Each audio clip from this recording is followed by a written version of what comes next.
Have you ever been in a meeting where everything seemed fine until it wasn't? A deadline tightens, someone makes a mistake, or a difficult question gets asked, and suddenly the room changes. People stop sharing ideas, and they become quieter, more careful, maybe a little defensive. Not because they stopped caring or disengaging, but because something changed.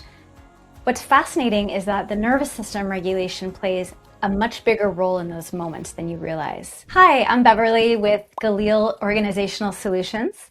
We help leaders understand what happens to people under pressure because the way we respond in those moments shapes communication, trust, collaboration, and ultimately the culture of our teams. One of the biggest misconceptions I see is that psychological safety breaks down not because people stop caring or because they need better communication skills. In my experience, that's usually not what's happening. More often, people already know how they want to lead. The challenge is accessing those skills when the pressure is on. So that's why psychological safety, it so often disappears in the moments we need it most.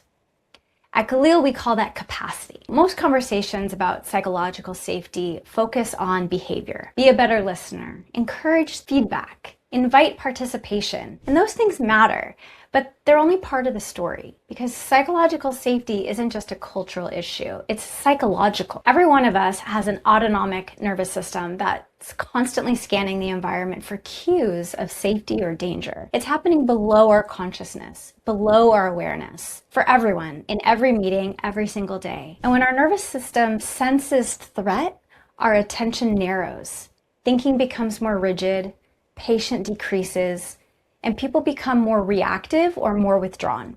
Not because they've forgotten how to lead or communicate, but because pressure makes those skills harder to access. So think about the last time someone on your team made a mistake. How did you respond? Did you become curious or did you become corrective right away? That one interaction probably taught your team more about psychological safety than anything written in an employee handbook.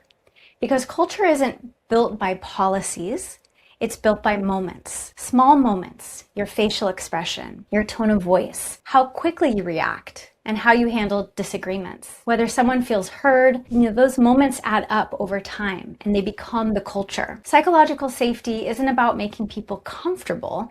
It's about creating an environment where people can think clearly enough to contribute their best work, even if they're feeling a little unsure. And research consistently shows that psychological safe teams collaborate more effectively. They're more innovative. They identify problems sooner. They recover from mistakes faster. And they make better decisions.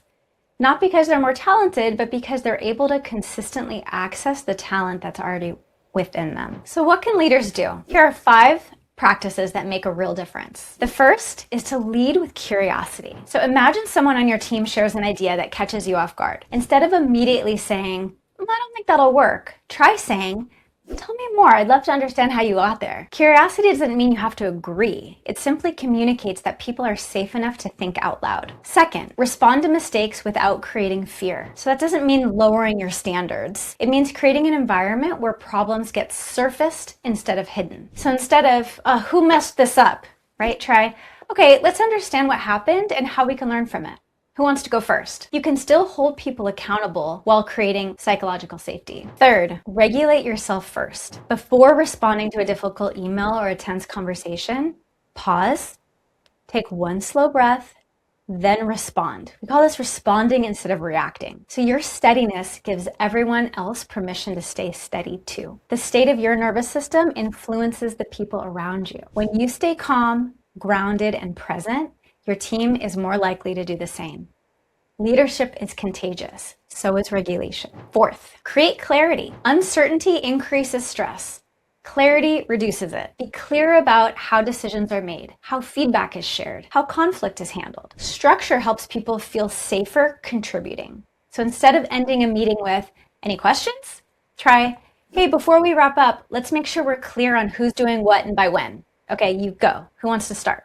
Be really clear. And finally, encourage healthy risk-taking. Innovation depends on people feeling safe enough to share ideas before they're perfect. So when someone shares an idea that isn't fully developed, instead of immediately evaluating it, say, let's stay curious, tell me more.